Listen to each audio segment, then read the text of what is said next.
Xiyyeeffannoon keenya inni guddaan appilikeeshinoota firii dalagan yookaan daataa firii dalagan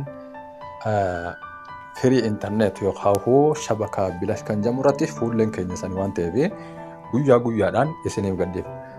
Isin ammoo kan isinitti tolee keessaa maraxachuudhaaf kan ammoo hunkutuus kan fayyadamu ni dandeessan. Assalaamu alaikum warahmatullahi wabarakatuh. Ashama harka fuune jirra jirtu isiniin jecha obboleettii kabajamu. Viidiyoo yeroo laaltan viidiyoon stuudiyoonii fi appilikeeshinii sun isiniif dalaguu baate chaanaala Gadaa Oroodhaa yeroo hundaa maxxansu viidiyoo gara jalaatti diip kireeshinii gara jalaatti teelegiraamaa fi waan garaagaraa jira. Chaanaala Gadaa Oroodhaa gama jalaa hogguu dhuftan akkasuma feesbuuk liinkii feesbuukaa jira. Liinkii feesbuukaa kanarratti immoo hogguu dhooytan kallattumaan dhuftanii gaafii waan isin dhibeef akkamitti akka inni dalagu asiin dhuftanii gaafachuu dandeessanii kun misenjera. Warreen ammoo gara kana dhuftanii haaraa chaanaala kanaaf taatan chaanaala kana sabiskiraayib godhuudhaan viidiyoo isiniif dhufu irraa fayyadamaa isiniin jechaadha. Mee gara barnootaatti haa deebinu. Amma hogguun isin garsiisu YouTube keessaan jira. Asumaanoo YouTube Gadaa Orootuu kana ni hojjeta. Akka hojjetu ni argitan jayyaadha. TikTok yoo fudhannees amma appilikeeshina kanaan hojjechuu jira. TikTokis bifuma kana fakkeenyaaf amma kuni liiviidha. Warra liiviidha.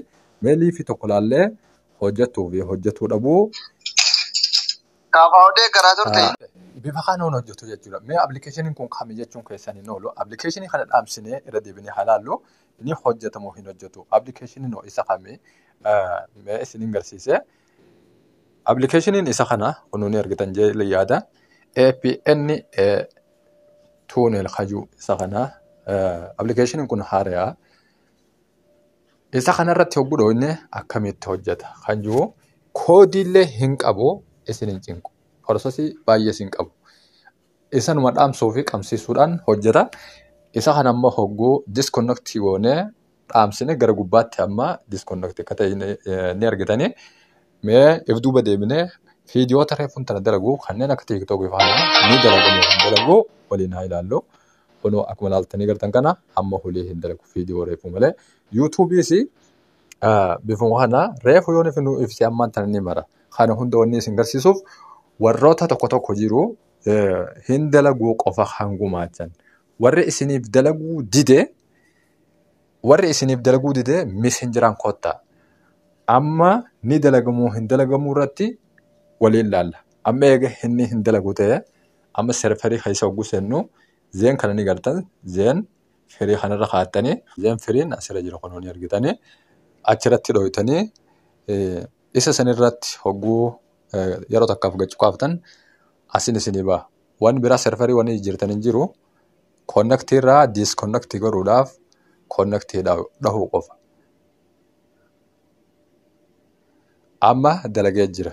Warra reefuun tana hin dalagu jennu sanii irra deebinee amma isaa laallu YouTube akkam jira. YouTubein reefu dalaguu didee amma dalagee jira. Akkasuma TikTok reefuun tana dalaguu didee. Kanaaf immoo Dr. Abiy garaagarummaa. Kanammoo gaafii kunoo hojjetee jira. Hordoftoonni tiyya kabajamoo. Kana hunda wanneen isin garsiisuuf viidiyoo isin dheeressuu osoo hin taane wanneen kana hunda isin garsiisuuf appilikeeshiniidhaan akkaan xiyyaafuu hojjechaa jiruu fi appilikeeshiniin kun akka hojjetu isinii mirkaneessuudhaaf. Ammoo teelegiraam chaanaala kiyya jalaan isinii maxxansa liinkiin isaa asitti argamti. Liinkii isaa yeroo hundaafuu teelegiraama jalattiin isinii maxxansa.